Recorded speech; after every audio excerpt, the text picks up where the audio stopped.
সিরাজগঞ্জের এনায়েতপুরে দেশের বৃহত্তম কাপড়ের হাট হলেও এর অবস্থা এখন খুবই নাজুক। ব্যবসায়ীদের অভিযোগ, হাটের 2/3 জায়গা অবৈধভাবে দখল করে নানা স্থাপনার পাশাপাশি গড়ে উঠেছে দলীয় কার্যালয় পর্যন্ত।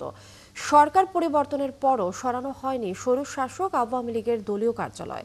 এতে ভোগান্তিতে আছেন ক্রেতা বিক্রেতা সহ হাট সংশ্লিষ্টরা। ইউসুফ দেওয়ান রাজুর তথ্য ছবিতে প্রতিবেদন। কাগজে কলমে এনায়েতপুর কাপড়ের হাটের আয়তন ৩৫ একর হলেও বর্তমানে হাটটি টিকে আছে মাত্র 10 একর জায়গায়। ব্যবসায়ীদের অভিযোগ, হাটের 21.38 একর জায়গা অবৈধ দখলদারদের হাতে। সেখানে দাঁড়িয়ে আছে কার্যক্রম নিষিদ্ধ আওয়ামী লীগের দলীয় কার্যালয় সহ নানা অবকাঠামো। হাট ব্যবসায়ীরা বলছেন, দখল জট আর অবকাঠামোর সংকটে ক্রমেই সংকুচিত হচ্ছে হাটটি।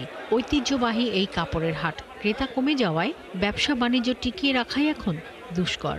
এখানে দিন দিনই হাটের খাজনা শুধু খালি বেড়েই যায়। কোনো ড্যানিশ ব্যবস্থা নাই, প্রস্রাব পায়খানা নাই, তা বাদে কোনো ব্যাংক নাই, মাথার উপরে চালগুলি নাই। একের পর এক ইজারদার পাল্টাইছে, সরকার পাল্টেছে, কিন্তু এইটার কোনো পরিবর্তন হয় নাই।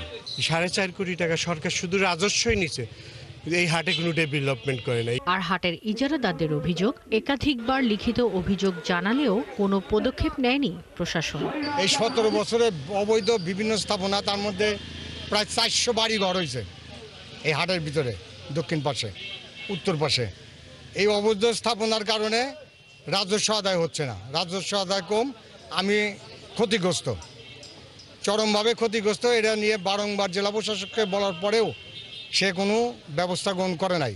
যদিও প্রশাসনের কর্তাদের দাবি, দখল করা জায়গা চিহ্নিত করে তালিকা তৈরি হয়েছে, দ্রুতই উচ্ছেদ ও সংস্কারের প্রয়োজনীয় উদ্যোগ নেওয়া হবে।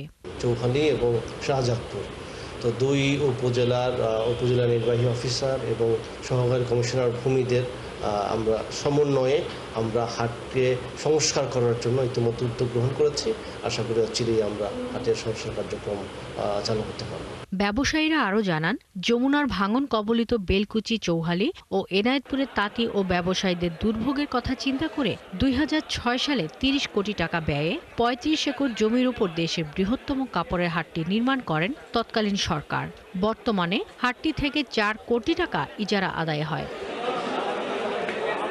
শাকিলা শম্পা, 71।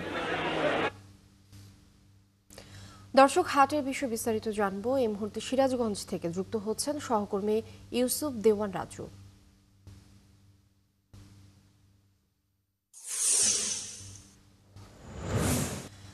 রাজু, হাটটির কি পরিমাণ জায়গা দখল হয়ে গেছে একটু জানতে চাই, এবং দখলদারদের উচ্ছেদে জেলা প্রশাসনের পক্ষ থেকে কি ধরনের ব্যবস্থা নেওয়া হচ্ছে সে বিষয়ে জানিয়ে দেবেন।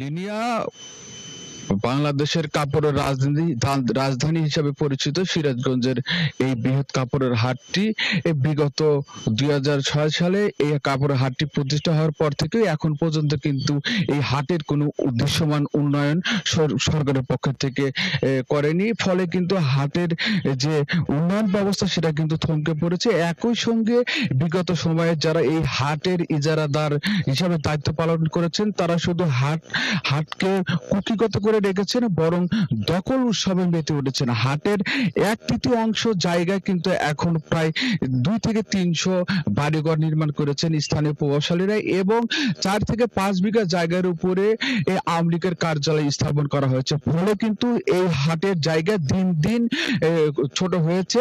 একটা সময় যে হাটটি মাত্র 18 লক্ষ টাকায় ইজারা নিত ব্যবসায়ীরা, সেই হাটটি কিন্তু এখন প্রায় 4 থেকে 4 কোটি টাকায় কিন্তু রাজস্ব আদায় হচ্ছে সরকার। কিন্তু এত কোটি কোটি টাকা রাজস্ব আদায় হলেও এখন পর্যন্ত কিন্তু এই হাট উন্নয়নে কিন্তু তারা কোনো দৃশ্যমান পদক্ষেপ নেয়নি।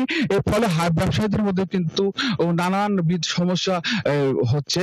বিশেষ করে জুলাই গণ অভ্যুত্থানের পরে বর্তমান যারা হাটের ইজারাদারের দায়িত্ব রয়েছেন, তারা কিন্তু হাট সংস্কার সহ নানাবিধ উন্নয়ন কর্মকাণ্ডের জন্য জেলা প্রশাসক বরাবর একটি আবেদন দিয়েছেন। এই আবেদনের পরিপ্রেক্ষিতেই এই স্থানীয় সরকার বিভাগের যিনি দায়িত্বে রয়েছেন উনি কিন্তু দুইটি উপজেলার মোহনায় এই হাটটি নির্মিত রয়েছে। শাহজাদপুর এবং চৌহালি উপজেলা নির্বাহী অফিসার এবং এসিল্যান্ড মহোদয়কে একটি নির্দেশনা দিয়েছে দ্রুত সময়ের এই হাট সংস্কারে কি কি পদক্ষেপ নেওয়া যায় এবং হাটের কত একর জায়গা দখল রয়েছে এগুলো চিহ্নিত করে একটি প্রতিবেদন দাখিল করার নির্দেশ দিয়েছেন। তবে এখন পর্যন্ত কিন্তু দুইটি উপজেলার কোনো নির্বাহী অফিসার এবং এসিল্যান্ডের পক্ষ থেকে কিন্তু হাট পরিদর্শনে বা কার্যকরী কোনো পদক্ষেপ নেয়নি। ফলে কিন্তু ব্যবসায়ীদের মধ্যে যে আতঙ্ক সেই আতঙ্ক কিন্তু রয়েছে। তারা দ্রুত সময়ে হাট সংস্কার এবং হাটের যে এই উচ্ছেদ কার্যক্রম সেটা তারা দ্রুত দাবি করেছেন জেলা প্রশাসনের কাছে। তারা যদি দ্রুত সময়ের এই তাদের আবেদন এবং এই উচ্ছেদ অভিযানে যদি না যায় তারা কিন্তু তারা বৃহত্তর কর্মসূচি ঘোষণা করবেন। ইতিমধ্যে কিন্তু তারা হাটের সামনে মানববন্ধন সহ বিভিন্ন কর্মসূচি নিয়ে দাঁড়িয়েছিলেন। জেলা প্রশাসনের পক্ষ থেকে তাদেরকে আশ্বস্ত করেছে যে দ্রুত সময়ে এই উচ্ছেদ কার্যক্রম হবে।